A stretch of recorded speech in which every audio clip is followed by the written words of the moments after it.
Ever had a kid that pushes every button? I'm at my breaking point with my daughter Sarah, and what happened next is beyond infuriating. Now, let's get into the video. I don't even know where to begin. Writing this makes me furious, but I have to let it out. My daughter, let's call her Sarah, has been nothing but trouble for years. I don't know if it's how we raised her, or if it's just her nature, but it feels like she was born to push every button I have. She's selfish, ungrateful, and takes no responsibility for anything. It wasn't always like this.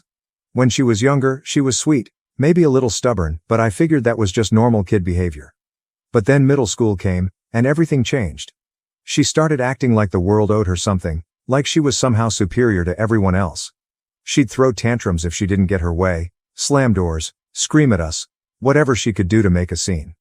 My wife, Karen, kept saying, "It's just a phase, she'll outgrow it." She didn't. By the time Sarah reached her teen years, it was as if she had made it her mission to make our lives miserable. She lied about everything: where she was, who she was with, what she was doing. If her lips were moving, she was probably lying. She skipped school so often that the principal called us in for a meeting. I told her she needed to turn things around, but she just rolled her eyes and said, "Whatever, Dad." By 16, she dropped out of high school completely. One day she came home and told us she wasn't going back. "School's stupid," she said. "I don't need it." Karen and I begged her to reconsider, but she wouldn't listen. She packed her bags, said she was leaving, and walked out the door without a second glance. She ran off with some boyfriend, a guy who was a complete loser, no job, no prospects. I don't even remember his name. For 3 years, we didn't hear a word from her. No calls, no texts, nothing. Karen was heartbroken. She cried herself to sleep so many nights, wondering if Sarah was okay, if she'd ever come home. As for me, I was angry, but I also felt a sense of relief. The house was quiet without her, no drama, no fighting. I thought, maybe this is for the best. Then, one night, she showed up on our doorstep. It was pouring rain, and there she was, drenched to the bone, holding a trash bag filled with clothes. "I have nowhere else to go," she said. My first instinct was to slam the door in her face, but Karen rushed past me and pulled her inside before I could do anything. She hugged Sarah like she had just returned from a war zone, even though Sarah hadn't bothered to contact us in 3 years. "She's our daughter," Karen kept saying. "We can't just leave her out there." I let her stay, but deep down, I knew it was a mistake. And man, was I right. At first, I tried to give her the benefit of the doubt. Maybe she'd changed. Maybe she'd learned something from her time away. Nope. Within days, she was back to her old ways. She didn't look for a job, didn't help around the house, didn't do anything but sit on the couch scrolling through her phone. We'd ask her to do something simple, take out the trash, do the dishes, anything, and she'd roll her eyes like we were asking her to climb Mount Everest. "Why can't you do it?" she'd say. "I'm tired." Tired from what? Sitting on her ass all day? And then there were the late nights. She'd leave after dinner, saying she was going for a walk, but she'd be gone for hours. Sometimes she wouldn't come home until after midnight. When I asked where she'd been, she'd just shrug and say, "Nowhere," like it wasn't any of my business.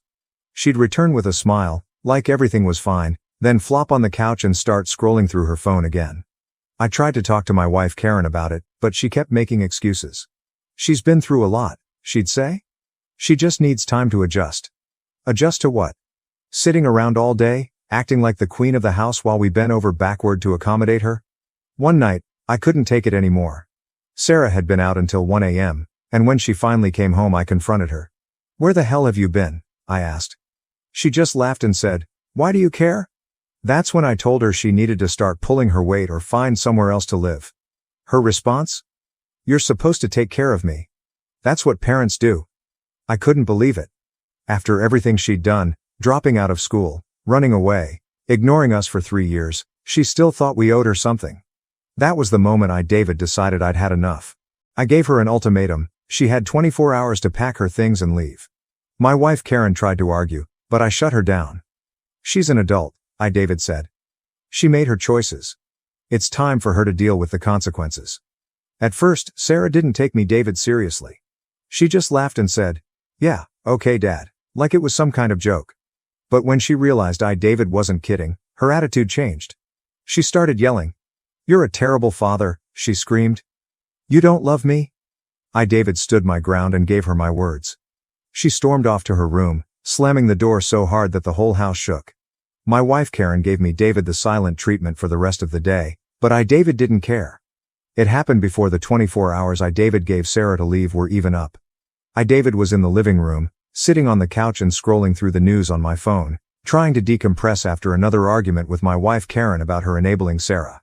My David's patience was already worn thin, but David figured David just had to hold out until tomorrow night. Then Sarah would be gone for good, and David could finally have my home back.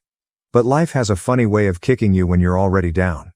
There was a loud knock at the door, 3 quick, sharp bangs that sent my David's heart racing. It wasn't a friendly knock. David got up to answer it, my David's stomach twisting into knots. When David opened the door, there were 3 police officers standing there, all of them looking dead serious. "Sir, we have a warrant to search your property," one of them said. My David's mind went blank for a second. What? Why? "We received an anonymous tip about illegal drugs being stored in this house," the officer explained. "The report is filed under your name." My David's name? My David's house? David felt like the ground had just been pulled out from under me. David wanted to argue, to slam the door in their faces, but David knew that wouldn't get me David anywhere, so David stepped aside and let them in, feeling a sense of dread settle over me David like a heavy blanket. They spread out quickly, one officer staying in the living room while the others began searching the house. My wife, Karen, stood frozen in the hallway, her face pale, like she had seen a ghost. Sarah, on the other hand, sat on the couch completely unfazed. She even had the nerve to smirk at me, David, as the officers went upstairs to check the bedrooms. I knew, without a doubt, that this was her doing. Who else could it be? She'd been sneaking around, staying out late, hanging with God knows who. She was the only one who had anything to gain from all this chaos. The officers started with her room. I stood in the hallway, helpless, watching them tear through her things, flipping through drawers, pulling the sheets off her bed, emptying out her backpack. But they didn't find anything. Not a thing. A small flicker of hope sparked inside me. Maybe this was all just a misunderstanding. Maybe Sarah hadn't done anything after all. Then they moved on to my room. I didn't think they'd find anything there. Why would they? I wasn't involved in anything illegal, and I certainly didn't have drugs in my house. But then, one of the officers pulled back the mattress on my bed and stopped. "Here," he said, holding up a bag filled with what I immediately recognized as heroin. As the officer raised the first bag of heroin, I glanced at Sarah, hoping to see shock or confusion. Instead, she just smirked, her lips curling into a look that made my blood run cold. She didn't flinch. Didn't deny anything. She sat there like it was all just a game to her.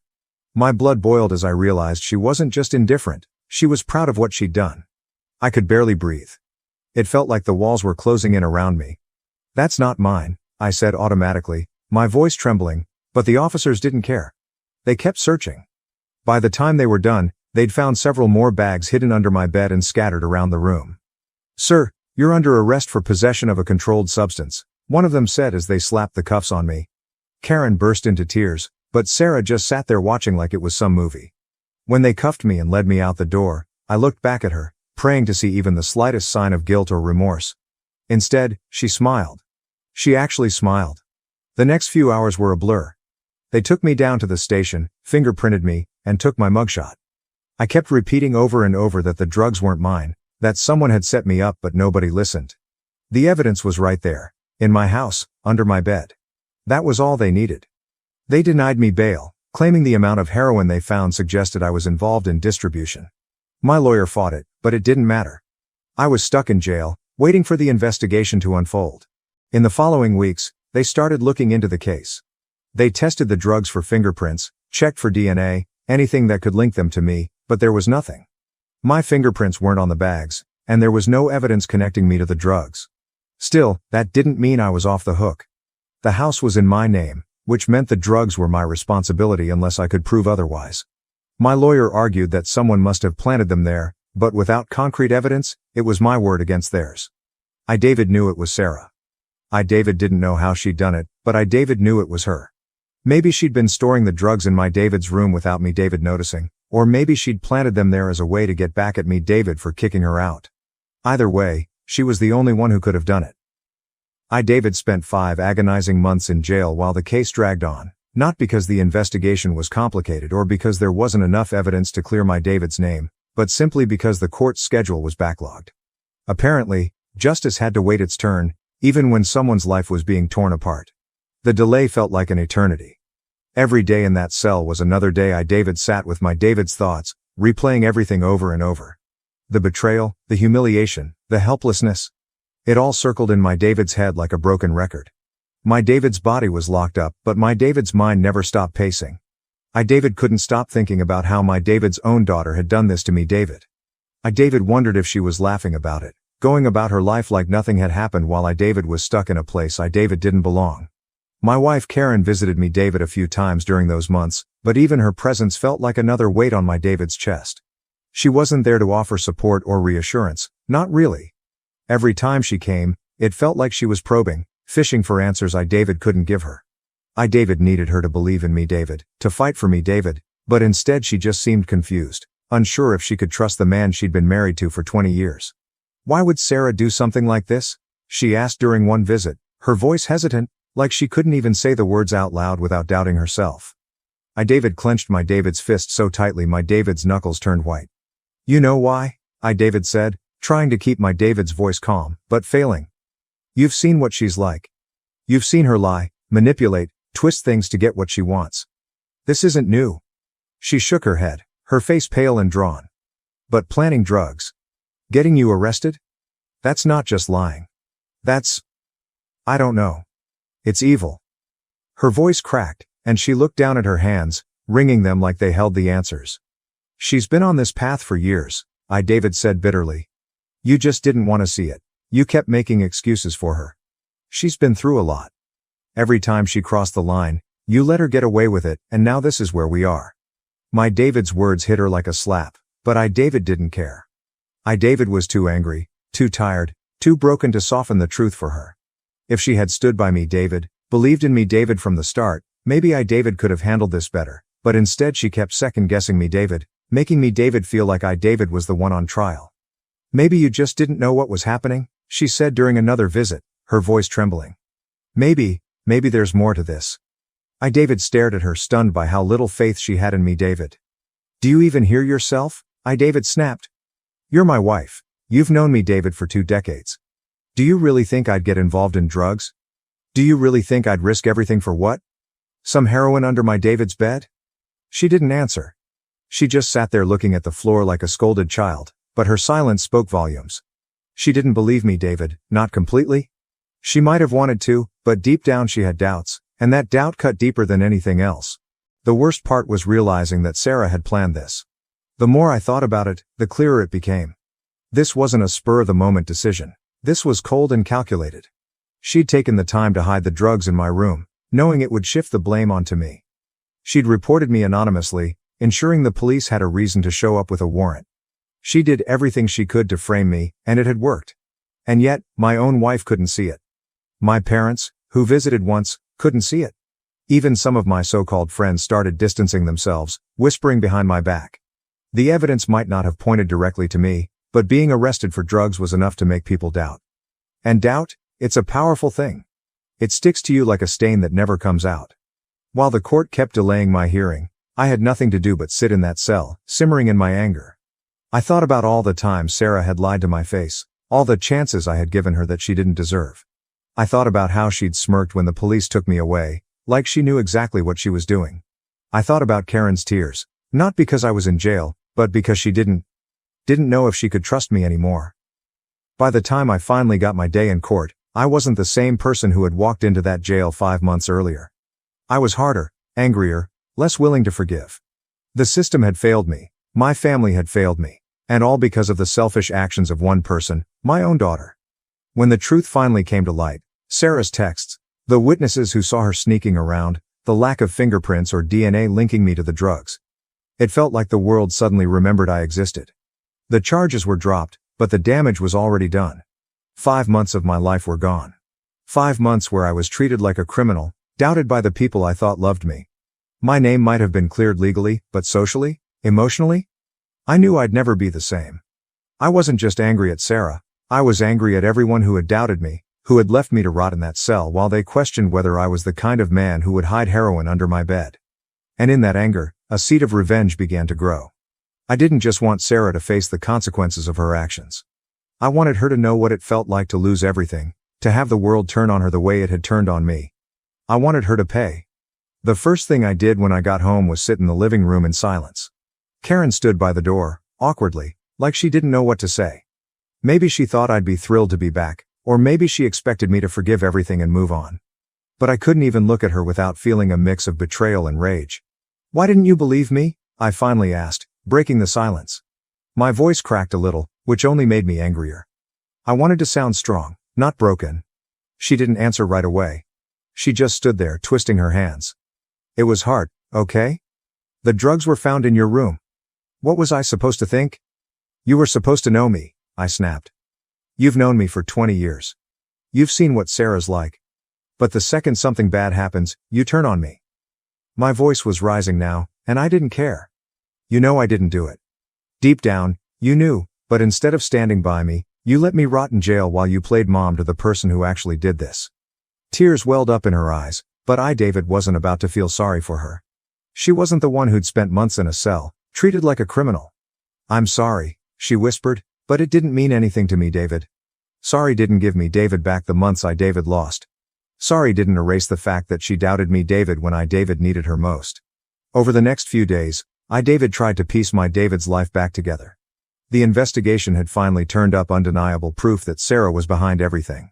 The text messages on her phone showed that she'd been dealing drugs for months, so maybe longer. She'd been using our house as a stash spot, hiding the heroin under my David's bed so that if anything went wrong, I'd take the fall. The texts were damning. They showed her coordinating with a dealer, talking about moving product, and even laughing about how Dad would never notice. David read every single one of them, my David's hands shaking with rage. How could my David's own daughter do this to me, David? What kind of person sets up their own father to save themselves? The police also found witnesses who came forward, saying they'd seen Sarah sneaking around late at night, meeting with sketchy people in parking lots and alleyways. One of her so-called friends admitted that Sarah had bragged about hiding drugs in my David's house because she thought it was the perfect cover. When the police finally issued a warrant for her arrest, David felt a mix of relief and bitterness. Relief that they were finally going after the real culprit, but bitterness that it had taken so long and that David had had to pay the price for her actions. Sarah was arrested a few days after David got home. They found her staying at some rundown apartment with a bunch of lowlives. When the police searched the place, they found more drugs, along with scales, baggies, and cash. It was clear she wasn't just using, she was fully involved in the drug trade. David thought seeing her arrested would bring me David some kind of closure, but it didn't. If anything, it just made me David angrier. She didn't look scared or ashamed when they took her away. She looked annoyed, like this was just some inconvenience she'd have to deal with. My wife Karen was devastated when she heard about the arrest. "She's still our daughter," she kept saying over and over, like a broken record. "She's made mistakes, but she's still our baby." David couldn't take it anymore. "She's not my daughter," David snapped. "Not anymore. My daughter wouldn't do this to me, David. My daughter wouldn't destroy her own family just to save her own skin." The legal process that followed was long, exhausting, and messy, much like everything else Sarah had left in her wake. She was charged with possession of drugs, intent to distribute, and, perhaps most painfully for me, false accusations against her own father. That charge hit me like a gut punch every time I heard it spoken aloud in court, knowing that she had deliberately orchestrated my arrest, gone out of her way to frame me, and watched me suffer. It made my blood boil. The evidence against her was overwhelming. The text between her and her dealer, the witness statements, even her carelessness when hiding drugs in her apartment, it all painted a damning picture. But as damning as it was, it didn't make things easier for me. Every court hearing, every delay, every smug look she gave when she was brought in for questioning, it all chipped away at whatever pieces of humanity I still clung to. As part of the investigation, Sarah was required to take a drug test. Unsurprisingly, it came back positive, not just for heroin, but for several other substances, including cocaine and amphetamines. It was the final nail in the coffin. The daughter I had once rocked to sleep, the little girl I had taught to ride a bike, wasn't just a liar and manipulator, she was an addict and a criminal. Seeing the results didn't shock me, but it hurt. It's one thing to know in your gut that your child is on a destructive path. It's another thing entirely to see it spelled out in black and white. Part of me wanted to pity her, to see her as the victim of her own choices, but that part was drowned out by anger. She hadn't just ruined her life, she'd tried to ruin mine. My lawyer told me I didn't have to attend every hearing, but I couldn't stay away. I needed to see her face. I needed her to know I wasn't going to let her get away with this without facing the damage she caused. At one point during the trial, her lawyer argued that Sarah's actions were a result of addiction, that she wasn't in her right mind when she reported me to the police. I couldn't stay silent about this. I knew this wasn't some desperate mistake driven by addiction. It wasn't about weakness or bad judgment, it was intentional.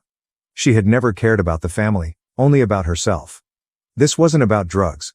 It was about revenge. She wanted to hurt me, put me in trouble for kicking her out. That much was clear. But I kept those thoughts to myself, knowing the truth was already laid bare for everyone to see. There was no need for me to speak. Her actions had already spoken louder than anything I could say. The trial dragged on for months, delayed repeatedly by procedural nonsense and Sarah's lawyer trying to reduce her charges. Meanwhile, I tried to rebuild the wreckage of my life. People in the neighborhood still whispered when I walked by, some unsure whether I was truly innocent, despite the evidence. Karen seemed to exist in a constant state of denial. "She's sick," she kept repeating, like it was a mantra that would somehow make this all easier to bear. "She didn't mean it, she didn't mean it." I snapped one night after dinner. She knew exactly what she was doing. She wasn't just using, she was dealing. She put my name on a police report. "How the hell do you not mean that?" "We're her parents, no matter what," Karen said, her voice trembling. "Not anymore," I said coldly, pushing back my chair and leaving the table. When the verdict finally came, it felt more like a formality than a victory. Sarah was found guilty on all charges: possession of narcotics, intent to distribute, and filing false accusations. The judge didn't hold back, however. Instead of prison, she was sentenced to serve 8 years in a long-term drug rehabilitation center. The judge believed that addressing her addiction was critical to ensuring she didn't repeat her actions. She showed little emotion as the sentence was read, only giving a slight shrug, as if to say, "It is what it is." David wanted to feel relief, but David didn't. The damage was already done. 8 years wouldn't erase the 5 months David spent in a cell. It wouldn't fix the relationships that had been shattered or undo the stain on David's reputation. If anything, her conviction felt like the closing chapter of a book David wished I'd never started reading. After the trial, David got a restraining order against Sarah to make sure she could never come near David again. Even when she eventually gets out, David don't want her anywhere near David's life. She made her choices, and David made mine. For a while, David couldn't sleep. David kept waking up in the middle of the night, haunted by everything that had happened. My wife Karen, on the other hand, seemed stuck in the past. She started writing Sarah letters in prison, trying to keep some sort of relationship alive. At first, David didn't say anything, but eventually it became too much. "What are you hoping to accomplish?" David asked her one night when David caught her sealing another envelope. "She's our daughter," she said again, that same broken mantra that had driven David up the wall for months. "She stopped being our daughter the day she put David in cuffs," David replied, David's voice cold and sharp. "I don't care what she's going through. I don't care if she gets better. She's out of David's life, and that's not changing." That conversation was the tipping point. We were no longer on the same page, no longer even in the same book. My wife Karen clung to the idea of Sarah as the daughter we used to know, the little girl she'd raised, the baby she once held, but that version of Sarah didn't exist anymore, not to me, David, and maybe not to anyone. It became clear that our marriage wasn't going to survive this. The trust between us was gone, eroded by months of doubt, anger, and pain. My wife Karen had doubted David when David needed her most, and now she was trying to hold on to a relationship with the person who had destroyed everything we'd built. How could we come back from that? The answer was simple: we couldn't. One night after another tense argument about Sarah, David finally said it out loud. "I don't think we can keep doing this." My wife Karen looked at me, David, her eyes filled with tears. "Karen saying you want to leave?" "I'm saying this isn't working," David said, David's voice steady but heavy.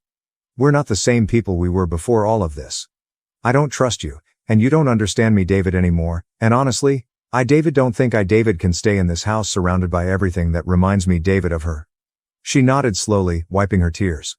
"I don't want this, but I understand." We agreed to separate. A few weeks later, she kept the house, the one place David didn't want to be anymore. David moved into a small apartment across town, far enough to feel like David was starting fresh, but close enough to handle the practicalities of dividing our lives. It wasn't easy, but it was necessary. The worst part wasn't the physical separation, it was the realization that the life we'd built together had crumbled so completely. We'd spent 2 decades as partners, raising a family, Building a home, only for it to fall apart in the wake of our daughter's actions. Sarah's choices hadn't just destroyed my David's trust in her. They destroyed my David's marriage. The worst part of all this wasn't the jail time or the trial. It was the realization that the life David thought David had was never as strong as David believed. My David's marriage had been hanging by a thread, and David hadn't even realized it until it was too late. Maybe someday I'll find a way to let go of all this anger, but not today. Today David just focus on putting one foot in front of the other and keeping Sarah as far away from me David as possible. She made her choices, and she'll live with the consequences, but so will David.